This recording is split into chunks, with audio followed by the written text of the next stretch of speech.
Mayor John Dennis, Dr. Esteban Ramirez, the Chief Medical Officer for the Protect Purdue Health Center, and Dr. Daniel Wickert, the Chief Medical Officer for Franciscan Health. Today we'll begin with a brief summary of our local data. We'll also discuss the Delta variant, which has been in the news quite a bit. We'll also discuss COVID-19 vaccines and go through some additional information about COVID testing. Next slide, please. This first slide shows our local COVID-19 new cases by day, dating all the way back to the beginning of the pandemic in March of 2020. The vertical gray lines are the daily new cases. The solid yellow line is the moving 7-day average of new cases. And so you can see the surge of infections that we experienced along with the rest of the country during November, December, and January with very, very high case numbers on many days approaching 300 new cases per day. That number fortunately dropped as we headed into the spring. In early March, the Alpha variant, the UK variant of COVID-19, became the predominant strain here in the U.S., and we saw the effects of that here locally with a bit of an increase in cases. You can see there around late March, early April, peaking at about an average of 50 cases per day. Then the cases decreased, and by mid-June, we had reached a very low level of new cases, just 8 cases per day, the lowest it had been in a year.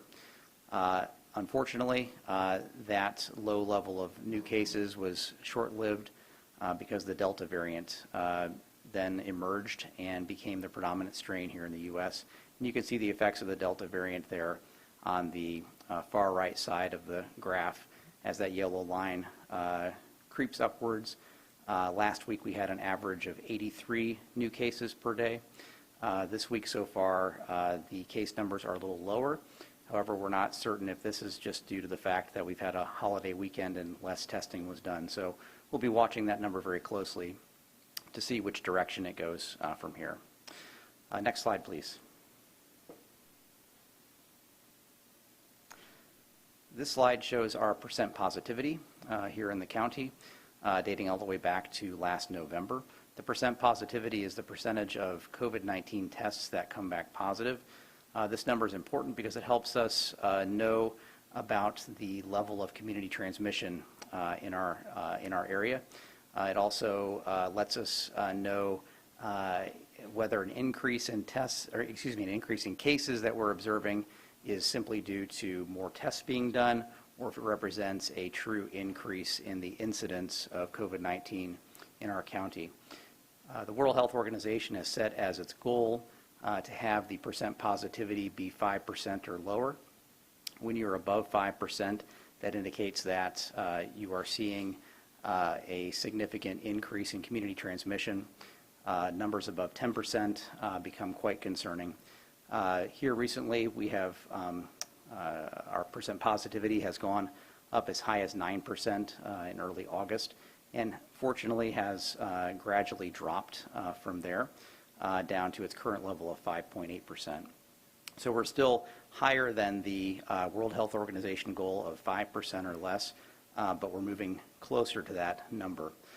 Some of this, it should be pointed out, decrease in percent positivity is due to the fact that more tests are currently being done with Purdue University back in session. Next slide, please. Thank you. I did want to make a few comments about the Delta COVID-19 variant. This has been in the news quite a bit recently, and as you saw in the first slide, it is responsible for our current increase in local cases. The Delta COVID-19 variant is the variant strain that arose in India, and this past spring was responsible for a catastrophic outbreak in India. It has since moved to other parts of the world, including the U.S. It is now the predominant strain of COVID-19 in the U.S. Greater than 99% of new cases in the U.S. are due to the Delta variant. The Delta variant is different from previous variants such as the Alpha or the original COVID-19 strain in that it is highly contagious. It spreads more than twice as easily as earlier strains. Because of this, individuals who are unvaccinated are at high risk of infection, and in fact, unvaccinated individuals now account for more than 90% of new COVID-19 infections, hospitalizations, and deaths. So our concern is for the unvaccinated individuals in our community. For those who are vaccinated, there is a small risk of breakthrough infection. The term breakthrough infection refers to people who are fully vaccinated who end up getting COVID-19. We see a small risk of that with the Delta variant, but it is a higher risk than what was seen with previous strains such as Alpha and the original COVID-19 strain. Fortunately, most vaccinated individuals who have breakthrough infections experience mild symptoms, and I'll have a slide later on that will go through some more local data about breakthrough infections. A very important point about the Delta variant is that infected, fully vaccinated people can spread the Delta variant to others, okay? And this is a key difference between the Delta variant and, say, the Alpha variant, which was the previous predominant strain. With previous strains, the ability of a vaccinated person to spread the virus to other people was very, very low. It is higher with the Delta variant. But it is important to point out that while vaccinated individuals can spread the Delta variant to other people, they do so for a shorter amount of time than unvaccinated people. So the vaccine still does provide a good benefit in terms of reducing the spread of the Delta variant. Next slide, please. This next slide shows the data from the CDC COVID-19 data tracker. This is their map that's updated on a daily basis that indicates the level of community transmission. You can enter any county in the U.S. and it will pull up that county's data for you. This map shows that Tippecanoe County is currently red, indicating that we are a community of an area of high community transmission, as is the rest of the state of Indiana and much of the U.S. Because of this, the CDC has recommended that in areas with substantial and high transmission, everyone, including fully vaccinated people, should wear masks in public indoor spaces. And this is very important. And I know this is a confusing topic for people because earlier this spring, the CDC had said that fully vaccinated people do not need to wear masks any longer. Well, that was before the Delta variant came along. And with the Delta variant being so highly contagious, and given that vaccinated individuals can pass the Delta variant on to other individuals, that explains why the CDC made this recommendation that for the time being, everyone, including fully vaccinated people, need to wear masks while they're in public indoor spaces. It's also important because, as you know, really every event and aspect of our lives has more or less gone back to normal in terms of capacity. So when you're at an event or in your place of work or at school, we no longer have the reduced capacities. So the social distancing is not as optimal as it was before. So the masks are necessary to provide that extra layer of protection and keep everybody safe and healthy. Next slide. Thank you. And that brings us to the COVID-19 vaccines. The COVID-19 vaccines are the best way to protect yourself, your family, and your community. The vaccines that we have here in the U.S. are safe and effective. We have three. The first is the Pfizer vaccine. This vaccine became fully approved by the FDA just recently. It is a 2-dose vaccine given 3 weeks apart. The two other vaccines that we have available in the U.S. are the Moderna vaccine and the Johnson & Johnson vaccine. Those are also authorized by the FDA for use, but under an emergency use authorization. The Moderna vaccine is a 2-dose vaccine also given 4 weeks apart, and the Johnson & Johnson vaccine is a single-dose vaccine. Currently, everyone ages 12 and older is eligible for vaccination. Individuals between the ages of 12 and 17, need to have the Pfizer vaccine. 18 and older can have any of the vaccines, Pfizer, Moderna, or Johnson & Johnson.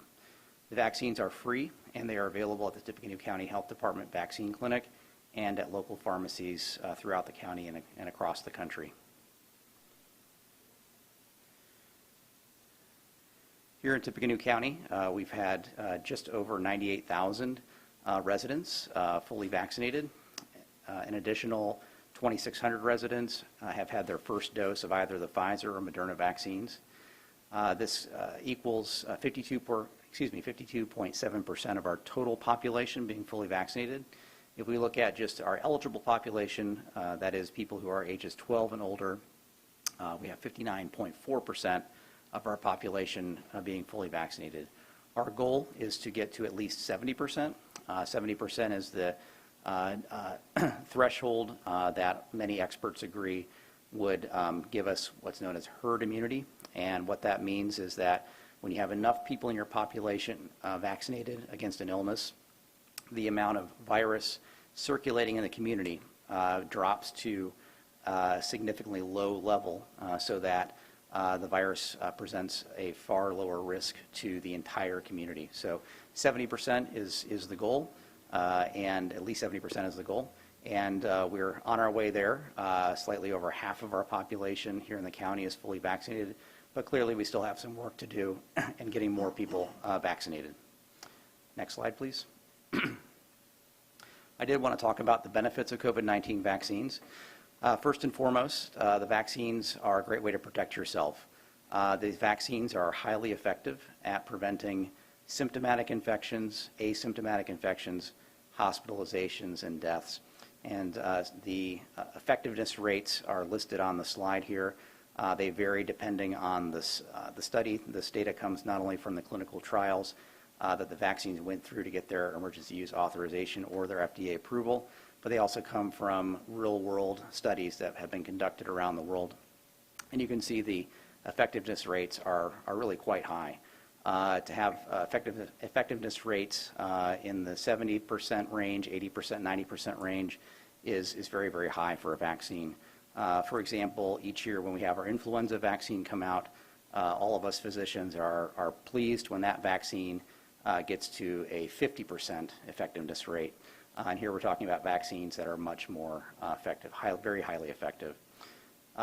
It's important to point out that the vaccines are all extremely effective in terms of preventing hospitalizations and deaths. So the severe illnesses, the hospitalizations and deaths, the vaccines are extremely effective at preventing those three scenarios, which is very, very important. When it comes to the Delta variant, the effectiveness of the vaccines is slightly lower for symptomatic and asymptomatic infections, but remains incredibly high for preventing hospitalizations. So the vaccines are very effective at preventing the severe cases, hospitalizations, and deaths, even with the Delta variant. Next slide, please. There are some additional benefits of the COVID-19 vaccines. As I mentioned, with the vaccines, you are less likely to transmit the virus to others, but that still can occur, as we see with the Delta variant, but at a lower rate and for a shorter duration of time. Also, the vaccines will protect those who cannot be vaccinated yet. So our children who are younger than 12 years of age, who can't be vaccinated, by getting more of the community vaccinated, we help to lower the overall amount of virus in the community, and that helps to protect those who cannot yet be vaccinated. Importantly, the vaccines also preserve healthcare system capacity.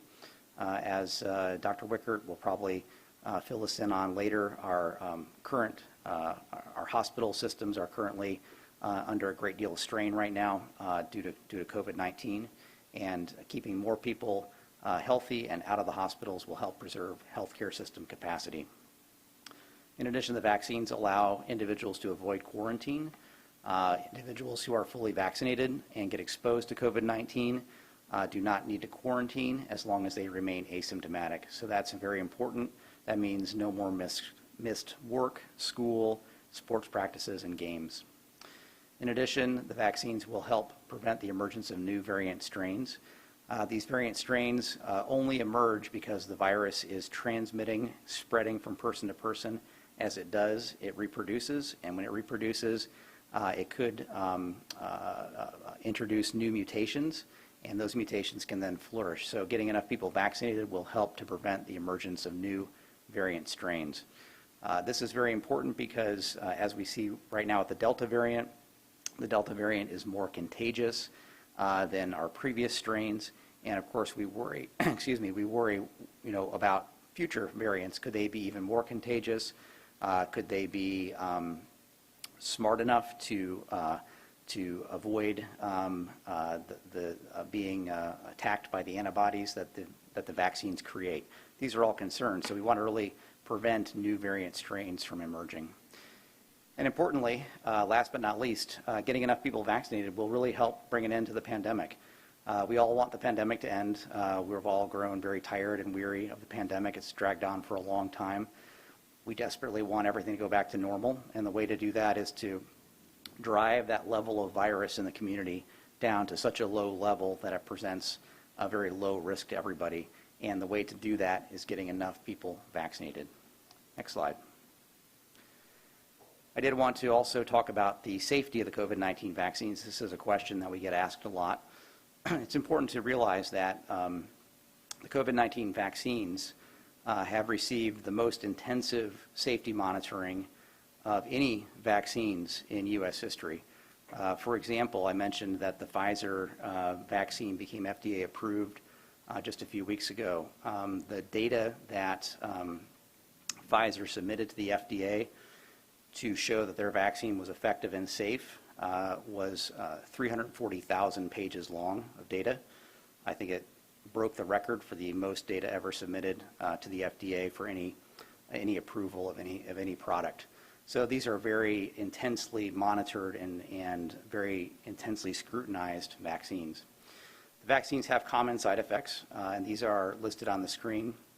They are very similar to the side effects from many other vaccines. So injection site pain, swelling and redness, tiredness, headache, muscle pains, chills, fever, and nausea. When these occur, they usually occur within the first 24 to 48 hours after vaccination, and resolve pretty quickly within that time frame. Our next slide does show some of the more rare side effects, and these are the ones that you often hear about in the news, but it's very important to realize that these are incredibly rare, and I think the numbers on the screen will verify that.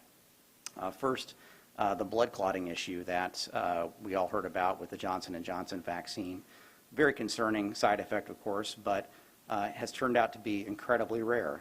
Just 44 cases out of 14.2 million doses of the Johnson & Johnson vaccine given. So very, very, very rare. Myocarditis, which is inflammation of the heart muscle, has also been seen in some recipients of the Pfizer and Moderna vaccines, but at, again, a very rare, very low rate, just 798 cases out of 355 million doses of those vaccines given. The Guillain-Barré syndrome, which is a neurologic impairment that's seen with many vaccines, not just the COVID vaccines, also incredibly rare, just 176 cases out of 14.2 million doses of the Johnson & Johnson vaccine given. Anaphylaxis refers to life-threatening allergic reactions, and these, fortunately, are also incredibly rare, just 2 to 5 cases per million people vaccinated. And lastly, deaths from the vaccine. You hear a lot about this in the news, people reporting that there have been a lot of deaths from the vaccine. And it turns out, if you look into this, there really haven't been. There have been no deaths that have been causally linked to the vaccines, except for a small number of deaths that occurred in people who got blood clots from the Johnson & Johnson vaccine. And again, there were just 44 cases of those, and only a few of those individuals unfortunately died. So those are the only deaths that have been causally linked or thought to be due to the COVID-19 vaccines. I did want to make a few remarks about the COVID-19 vaccine booster. This has been in the news a lot recently, and there are a lot of questions about these boosters. The reason that they're suggesting a possible booster is what they've witnessed with the Delta variant is that the vaccines seem to have reduced protection against mild and moderate illness from the Delta variant. And it's very important to realize that the reduced protection is against mild to moderate illness. The severe illnesses, the hospitalizations and deaths, the vaccines are still very highly effective at preventing those situations. 93% to 100% effective at preventing severe illness, hospitalizations, and deaths. So the vaccines are still very, very effective against the Delta variant, but there is some reduced protection for the mild to moderate cases from Delta variant. Right now, the boosters are awaiting authorization by the FDA and recommendations from the CDC. Likely, the boosters will begin this fall, possibly 8 months after the second dose of the Pfizer or Moderna vaccine. Again, that hasn't been determined finally. And we are awaiting further research about boosters following the Johnson & Johnson vaccine. I did want to point out also that this booster vaccine is different from the additional dose of vaccine that is currently being recommended for people with moderate to severe immune compromising conditions. So people who've had solid organ transplants, are on certain types of chemotherapy, maybe have HIV or AIDS. They are currently recommended to get a third dose, and that's a different thing than the booster doses. We also get a lot of questions about breakthrough COVID-19 infections. Again, these are infections that occur in fully vaccinated people.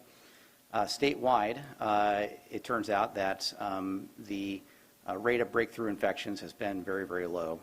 Less than 0.6% of fully vaccinated Hoosiers have had breakthrough infections. Okay? And this mirrors what we've seen here in Tippecanoe County.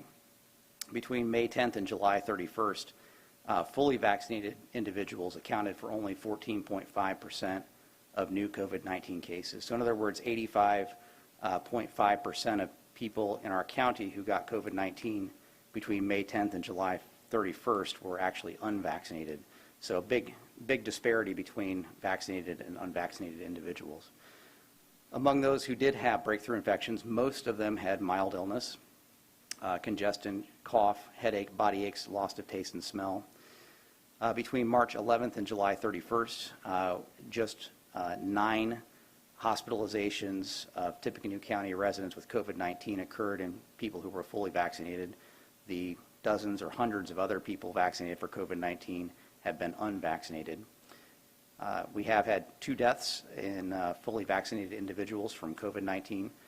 Both of those people were over the age of 75. And this is a lower number than the 20 deaths due to COVID-19 that occurred in unvaccinated people over that time, over that same time period.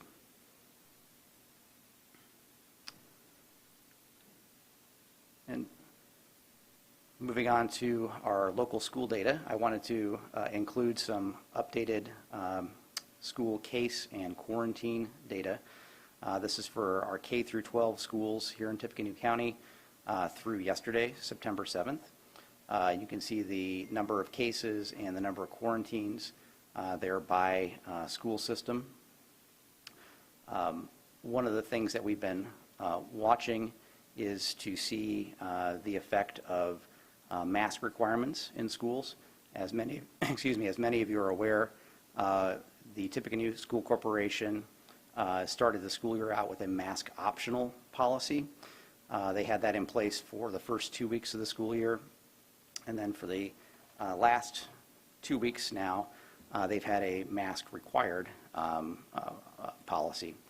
And when you compare the cases and quarantines from those first 2 weeks without masks being required to the second 2 weeks with masks required, what we see is that there have been 11 fewer cases and 410 fewer quarantines comparing those 2 time frames. So there does appear to be a difference when the schools require masks versus not require masks.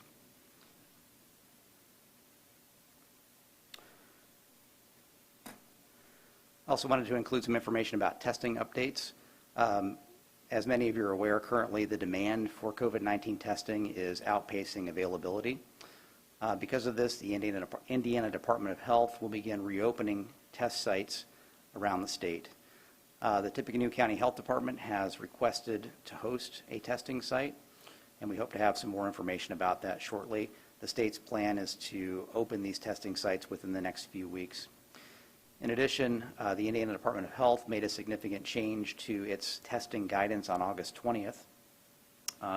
They are now advising that rapid antigen testing is acceptable without a confirmatory PCR test. So this is antigen testing, not antibody testing, and it is acceptable for asymptomatic and symptomatic individuals without a confirmatory PCR test. Importantly, this applies only to testing that's done in a clinical setting, so not home-based testing, but only testing in a clinical setting, and this does not apply to individuals who live in congregate living facilities. So those situations still require confirmatory PCR testing in certain circumstances. So to summarize, we've seen an increase in our local cases due to the highly contagious Delta variant. We are most concerned for unvaccinated individuals who are at high risk of becoming ill from the Delta variant. Most severe illnesses, hospitalizations, and death from COVID-19 can now be prevented by vaccination. So if you are eligible but not yet vaccinated, please get vaccinated. This is the best weapon that we have in the fight against COVID-19. As I mentioned, the CDC is also recommending that everyone wear masks in public indoor spaces in areas with substantial or high transmission, and that would include Tippecanoe County. Our next slide just shows our location and hours for our Health Department COVID-19 vaccine clinic. As many of you are aware, it's located on Maple Point Drive in Lafayette. We're open 4 days of the week. The hours are shown on the screen. We accept walk-ins, and also you're welcome to make an appointment either online or by calling 211. Before I turn the floor over for questions, I did want to invite any of our other panelists to make any remarks that they'd like to at this time. So thank you, Dr. Adler. I'd like to make a few comments regarding what's happening at the hospitals, and I'll speak first what's happening at Franciscan Hospital. So these are numbers that that came out this morning, and the numbers are fluid in the fact that they're changing all the time. Currently, this morning, we had about 32 individuals who were COVID positive in the hospital. And of those 32, about 14 were in our intensive care unit. And of those 14 individuals, 10 of them were on ventilators. So we're seeing a high acuity of patients who are sick, who are in the hospital. We have in our facility, of the 32 patients, 4 of those individuals were breakthrough cases who were fully vaccinated. Typically, they're running about a time frame of about 5 to 6 months after their last dose, and they tend to be individuals who are over the age of 65 that we're seeing with our breakthrough cases in our hospital today. We've had a lot more information related to younger individuals who are testing positive. However, we do want to say that first of all, of those individuals who are breakthrough cases, none of them, of the 4, none of them were in the ICU and none of them were ventilated. So that's a good finding. We see more incidents of younger individuals being positive with COVID testing. However, for our facility, of those 32 individuals, 8 of those are in the 20 to 49 category, and 24 were in the 50-plus category. So we're still seeing that older age population who are typically unvaccinated, who are in the hospital, and oftentimes with severe illness.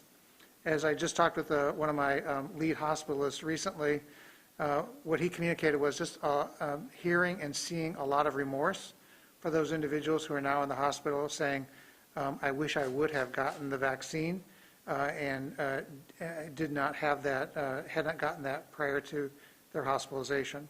And of course, we just have to remember that the vaccine does not apply when you're in the hospital. It's a prior to that. So you cannot get the vaccine in the hospital. That's not going to prevent problems at that point. One of the other challenges we're seeing is that from a Franciscan standpoint, we're responsible for Crawfordsville and Rensselaer, and both of those institutions are in essence full.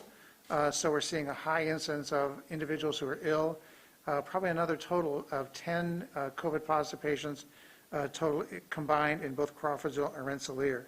So we're seeing that incidence of those hospitals being full also. We communicate collaboratively across both hospital systems extensively at this point with both IU and Franciscan. We're in constant communication detailing what both hospitals are like, and our numbers are very similar to what's happening at IU Arnett at this point. We collaborate together, and really that's been the component of understanding what we do from a standpoint of going on diversion or not diversion. Probably for the past 2 weeks we have in essence been sharing ambulances going back and forth between the hospitals so that we do not overload either hospital with too many emergency room visits at one particular time of the day or night. So that's a little bit about what's happening in our hospital. I do want to communicate a couple other things. This morning an email was sent to me. We are very thankful for all the individuals who work in our hospitals, all of our healthcare workers, hospital employees. And this was sent to me this morning just as a flavor of kind of what's going on in the hospital, what it's like in the hospital. And this was sent, and I'll read part of it to you. Those of us who are not nurses sometimes feel forgotten and continuously overlooked. We're all suffering right now, and it's not just the nurses that are suffering. It's the techs, it's the secretaries, it's individuals who work in housekeeping, individuals who work in radiology, and staff that are getting physically and verbally assaulted at times. And here's what was written. We are all being crushed. Interesting word to use. We're being crushed by COVID patients and working extremely hard while feeling the brunt of the community and only a select few getting praised. So we want to say thank you to all of those individuals who work in all of our facilities. And however many we name, we will leave out someone unintentionally, but just thank you to those individuals who are tirelessly working. And they're there because they want to be there and they want to help. So we are very, very thankful for our healthcare workers. It's been a long time now. It's 16, 17 months that they've been dealing with this as you see those surges back and forth and back and forth. And to be repetitively we're back at it again, incredibly stressed, incredibly full. We just have not only problems with staffing, but we don't have beds available either. In the past, we were able to send individuals to Indianapolis who needed care from a higher acuity hospital, or when we were full. The hospitals in Indianapolis are also full, and it's very challenging and difficult to transfer a patient somewhere else within the state of Indiana. So that's one of the challenges we face all the time. One last thing I'd like to say is, and this is just came up today in our safety huddle that we have on a daily basis. And over the course of the pandemic, the last 16 months, we've been very blessed by the community of providing many, many different things for us that we needed. Initially, it was masks that we would use within the hospital and for visitors that were used, and many, many different things throughout the course of the last 16 months. Well, this is a strange one that just came up, but this is the challenge that we face today in the pandemic, just because of some of the supply chain issues related to production and distribution during this pandemic. Here's one that I never thought I would hear, but one of the challenges we have, and we're asking for assistance from the community. We're having difficulty securing crutches for adult patients in need of them on discharge from the hospital, either the hospital or the emergency room. And so we're really in need of those adult aluminum crutches. So if you would like to donate, and we would really appreciate that at this point, we have been told that we might not get another supply of crutches till the end of the month. So any new or gently used adult aluminum crutches, please contact the Franciscan Health Foundation, and I have the number. The number is 423-6812 to set up a time to drop off at our Franciscan Health Lafayette Central Campus. So we'd really appreciate it. This is one of these new items that just came up today. Who would think that we would be having problems obtaining crutches? But because of all the distribution problems that we're having around the country, we're in need of additional crutches. So many of you have, oh, I've got a crutch someplace in the house, in the attic, and the this or the that. If it's gently used or new or can be, we could donate it. You could donate it. We'd really greatly appreciate that. And hopefully by way of this forum and the media, we'll be able to get that telephone number for you to call and get that out for any donations. So thank you for that opportunity. Thank you, Dr. Wickert. Dr. Ramirez or Mayor Dennis, any comments? Thank you. I'd like to provide an update on some of the vaccination status for Purdue.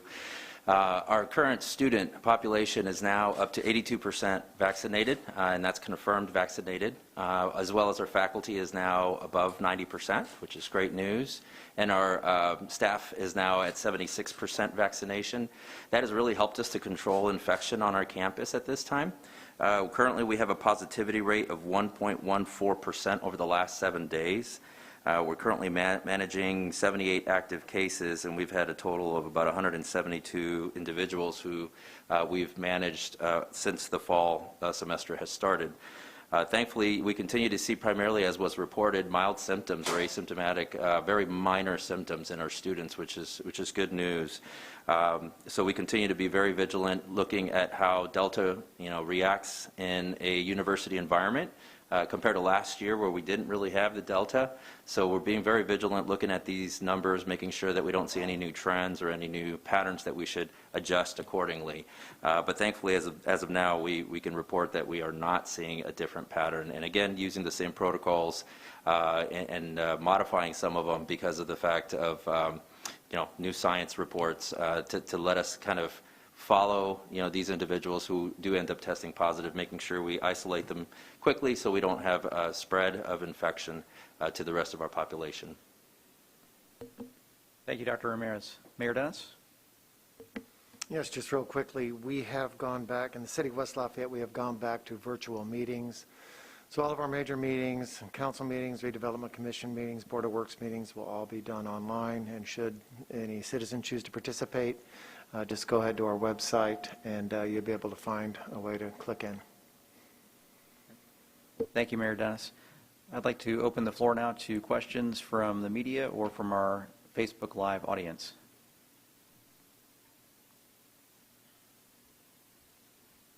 So you mentioned something about like a testing site that's coming back from the state. Do you know when that is? I think you're in Tippecanoe. Is there any details about that? Yes. Oh, I have a question. Oh. You're okay. Okay. Yes, so the State Department of Health contacted the local health department, Tippecanoe County Health Department, stating that they're planning to reopen some of their testing sites around the state, and they would like us to be a host for one of their testing sites, and we are glad to do that. We obviously have some logistics to work out. The time frame the state gave was they're hoping to have these up and running within the next 1 to 2 weeks. So we hope to make that happen because we know that currently the demand for testing is outpacing the availability of tests, and people are having to wait a long time to get tested.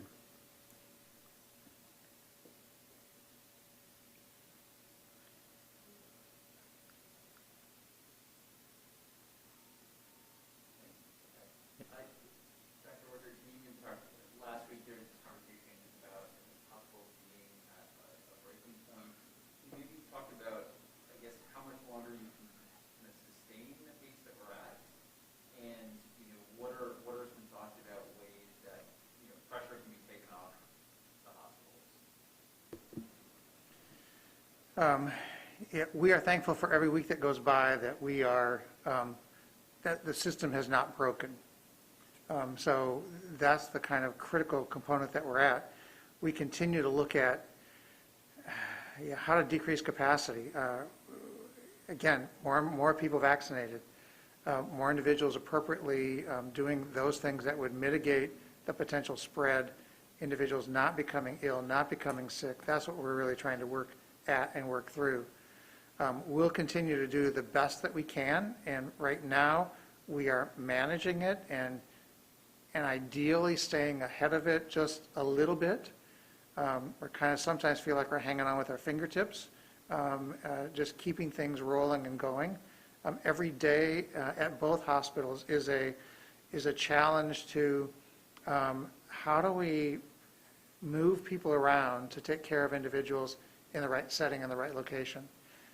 And it's a challenge of individuals sometimes being moved from where they typically would work, but let's move them to another spot to help out and to be assistance to those places. This is a challenge. We're going to keep going. We'll keep doing this as long as we have to, but we just encourage, try to mitigate, try to decrease the number of people who really need our services is really where we're at this point. Last night there was a presentation given by the Indiana Hospital Association, Dr. Box and Dr. Weaver from the State Health Department presented, and again, these are modeling forecasting, so they presented information related to what does it look like from a model forecasting component. And again, that's always never certain, but what are they thinking what's our numbers going to be like?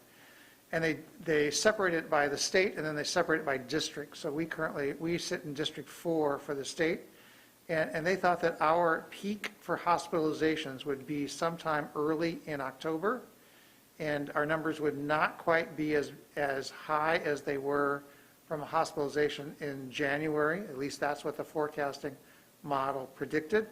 And then hopefully we would decrease and see the downward slope of that. So we are thankful that they're at least predicting a peak. And so we're trying to maintain and stay vigilant until we get to that peak and hopefully then see the decline again.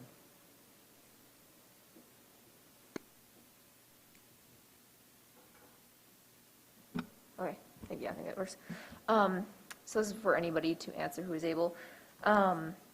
With the CDC saying that, all of Indiana is in a high factor, can the people of Tippecanoe County expect a mask mandate to return for everywhere indoor publicly? As in, like, West Lafayette has returned, but I wasn't sure if that would eventually apply to all of, like, Tippecanoe County. Yeah, that's a great question. It's certainly very important that everyone wear masks when they're in a public indoor space, even if they've been vaccinated, because we know the transmission is much higher indoors and especially in crowded indoor spaces. So that's very important. And, as the county health officer, I am certainly in favor of any way of encouraging people to wear masks. And, that, for me, that would be up to and including a mask mandate. For a mandate to take effect in our county, we would need to have the approval of the county commissioners, and up to this time, they've not expressed their support for that. So right now, we're going with the CDC's recommendations and strongly recommending that to everybody in the county.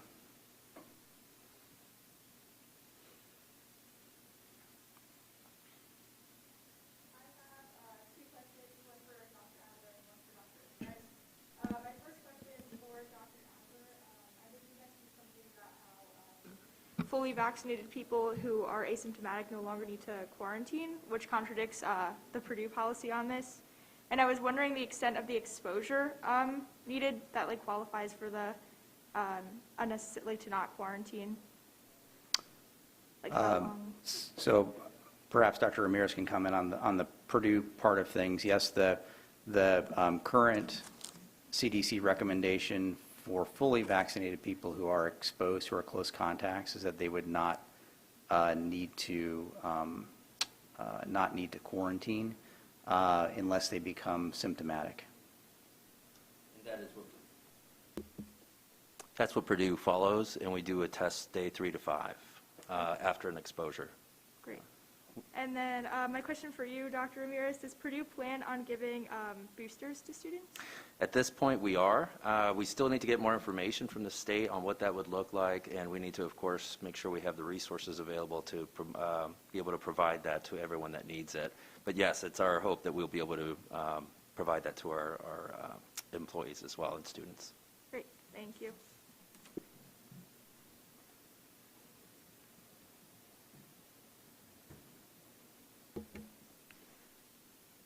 Question from Facebook Live. With regards to breakthrough cases, are you seeing any trends surrounding how they get COVID? And with regards to positive cases among youth, are you seeing any trends surrounding how they are getting the virus? For example, sports or school transmission or from family? So to answer the second part of the question, for youth, what we're seeing is similar to what we saw last year, and that is the majority of transmission seems to be happening outside of classroom spaces at school. So in sports, extracurricular activities, activities outside of school where mask wearing is less. But there still can be, of course, transmission within the school environment, particularly in areas within the schools that are not in the classrooms where masks may be off, such as the lunch room, and students are in large crowds. Can you repeat the first part of the question, please? For breakthrough cases, yeah. Have there been any? I don't have that information. I can check with our contact tracers and see if there have been any patterns at all, but I don't have that information. I'm sorry.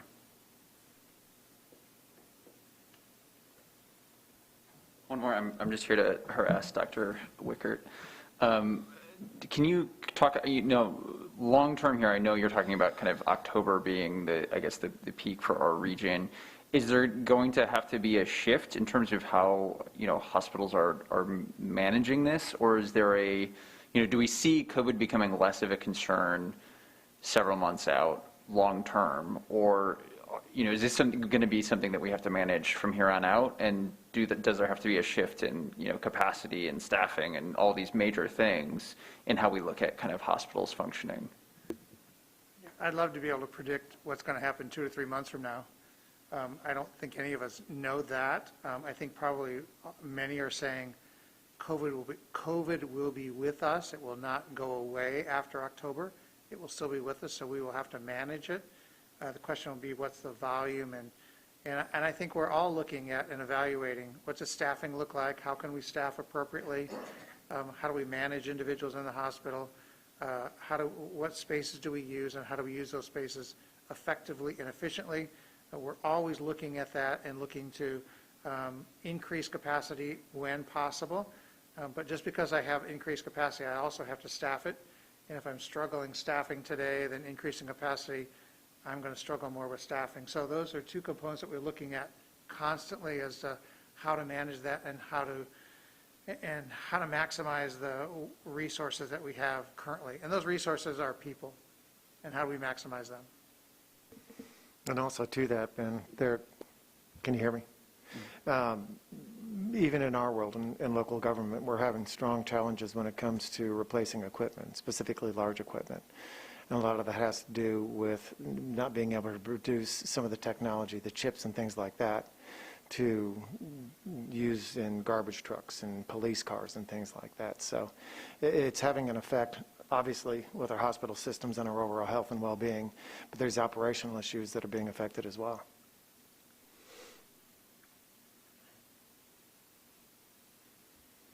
Just really quick, have you decided where the testing location will be? Will it be at Happy Hollow like it was before in Tippecanoe County, or are you guys still figuring that out? We're still figuring it out. Okay. Yeah.